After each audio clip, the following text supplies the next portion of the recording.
Hey there, welcome to our Polite Greetings Stop Jumping talk. So if you are ready to have a dog that keeps its feet on the ground, doesn't jump on people at all, then you're in the right place. I'm Debbie Schaefer of The Well-Mannered Dog, and I've been helping dog lovers keep the fun of having a dog while reducing the frustration of doggy misbehavior since 1987. This is our third video in our Polite Greetings Stop Jumping series, and I think you're going to love it. But first, I want to say thank you. Thank you so much for all the comments and the emails that you have sent me about how much you have loved and benefited from this series. I really appreciate knowing that. Your response has been absolutely amazing. Now, if you have missed the first two videos in the series, I recommend you stop right now, go back and watch those two videos first, and then come back to this one. I promise I'll be here when you get back. They really are required viewing for anyone who wants to have a dog that keeps its 4 feet firmly planted on the ground and has the calmness necessary to pull that off. I really want you to get the full value of this video series, so you really do need to watch the videos in order. In the first two videos, I taught you the #1 reason why training fails and introduced you to the concepts that have to be in place in order for you to succeed in teaching your dog to not jump. As we go through this video, I want you to keep in your mind your dream of having a dog that doesn't jump on people. Think about how much more peaceful your life will be when you can come in the door and have a dog that's not jumping on you. Think about how much easier and fun things like holidays and vacations and outings are going to be, and having company come over with a dog that keeps its feet on the floor. And think about how much more fully your dog is going to be able to participate as a full member of the family now that it has brilliant manners. We know 80 to 90% of the dog lovers that are polled have a dog that jumps on people more than 50% of the time. What this tells me is the process of teaching the dog to not jump isn't obvious. As you learned in videos 1 and 2, most people try to teach their dog not to jump by doing what's called on-the-job training while the dog is jumping. And because the dog is too excited and it doesn't have a knowledge base to draw upon, the jumping problem still exists. So what has previously been done has been ineffective. Today, I want to show you the roadmap we use to get real-life transformations to this jumping struggle. It's about growing your dog's knowledge through different levels of calmness games, different levels of disengagement games, different levels of self-control games, and different levels of keep your feet on the floor games. Once you have trained all the different levels of those games, then you will have a dog that actively wants to keep its feet firmly planted on the floor. And just think how fantastic you will feel when you can come home and you have a dog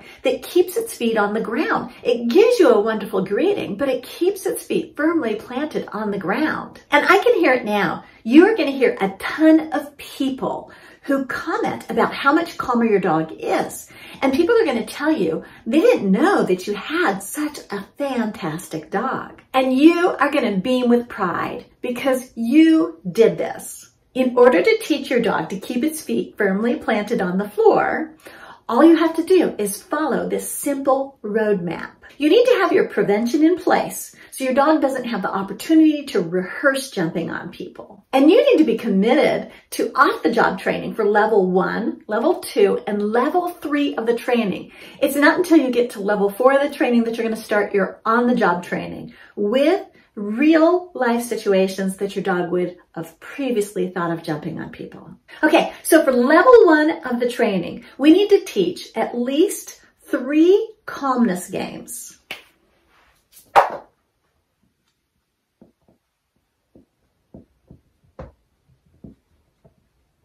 So that might be a calming places game. It might be a settle game. It might be a hunt puppy game. In addition, there's 3 self-control games we need.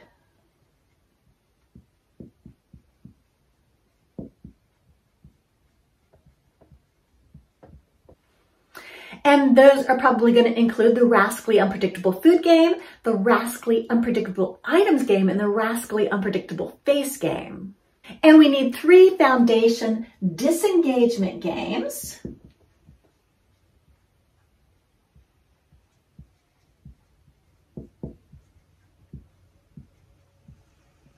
That would include games like It's None of Your Business, Auto Bounce Back, and We're Out of Here. And we need to teach at least 1, but maybe more, good dog behavior games.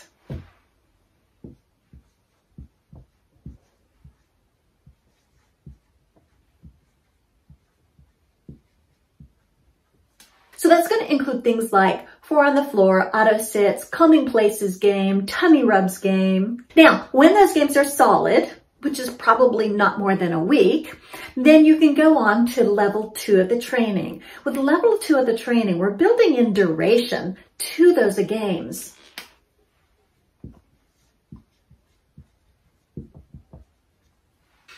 So you might be wondering how much duration you're going to need.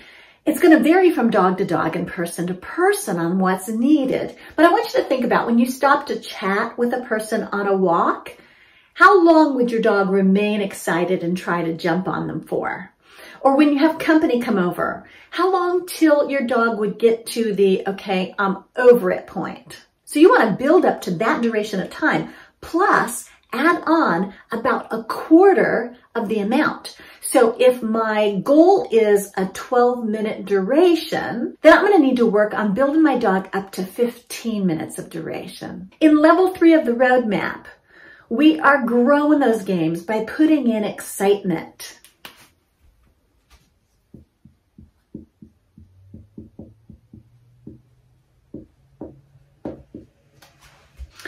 So the settle game becomes the get excited and settle game. The 4 on the floor game becomes get excited and 4 on the floor. In the beginning, when you put in this level of training, you temporarily get rid of the duration that you worked so hard to get. But don't worry, because as your dog's nailing it, you're going to put that duration back into the game. And in level 4, that's where you're getting to your real life training.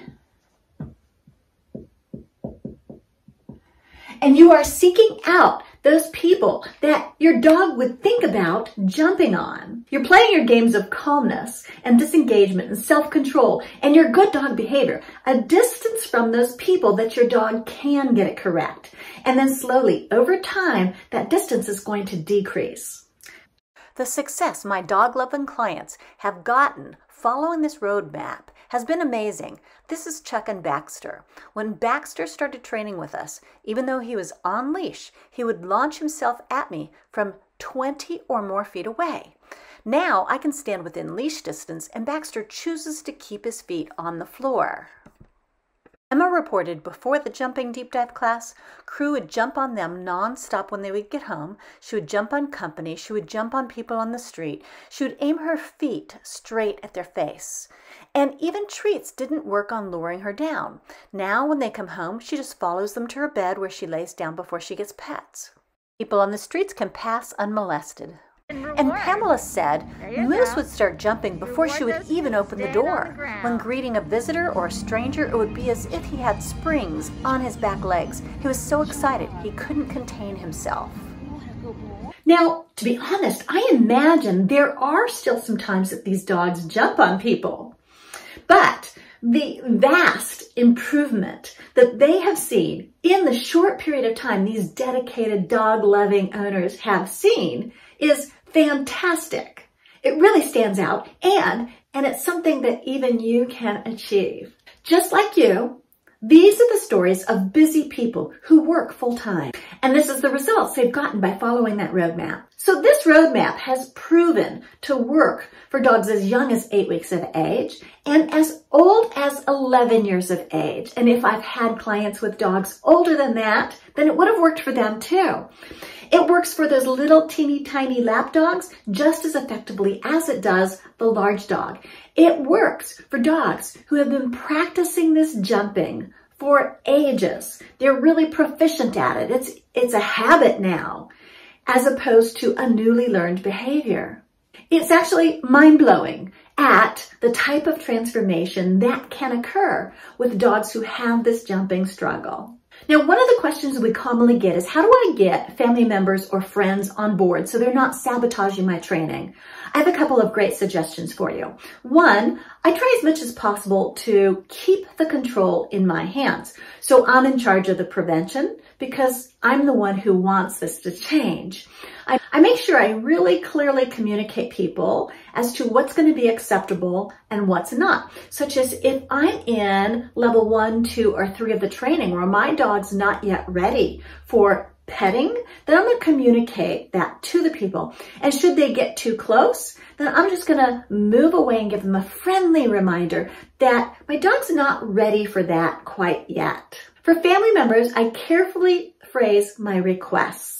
So I might say something like, what you could do to be helpful is, and then I would fill in the blank with a task that they're mentally and physically capable of doing. It has been awesome sharing this information with you. I have loved seeing the excitement that everyone has been showing about this series and seeing the amazing results that people get with this training. That's why I put together this video series, because everyone can have a dog that keeps its cute little feet firmly planted on the floor and does not jump. It has been a ton of fun creating and sharing these videos with you. I love getting the fantastic comments, and I have enjoyed the really nice community that this has built. I know these free videos have already made a big impact for many people who have been watching them and contacting me to let me know how much they appreciate them. And I hope it has had just as big of an impact for you. Now, you may be wondering, what exactly does it take to accomplish all this? What does it take to have a dog that keeps its feet on the ground and does not jump? You're looking for between 6 and 12 weeks of committed training, depending on the degree of the problem that you have. So if you have a dog that only jumps under certain circumstances, then it might be on the shorter side. If you have a dog that jumps, but it's not one of those hyper greeters, then it's probably on the shorter side. If you have a dog that is a hyper greeter, where it's been practicing excitability for a long period of time, it is absolutely doable with your dog. It's just going to take a little bit more time, but frankly, 12 weeks would be at the top end. You're looking to have 3 minutes a day for each training game. They can be spread throughout the day or done all at once, but I guarantee you the total amount of training time is less than 25 minutes per day. If you're interested in taking this even further, taking it to the next step, then I've put together a special offer for you, where you can get a discount on our self-study online program. So even people who have reactive dogs or people who cannot get to a group class still have access to the training. And this also means that people who do not live locally can participate.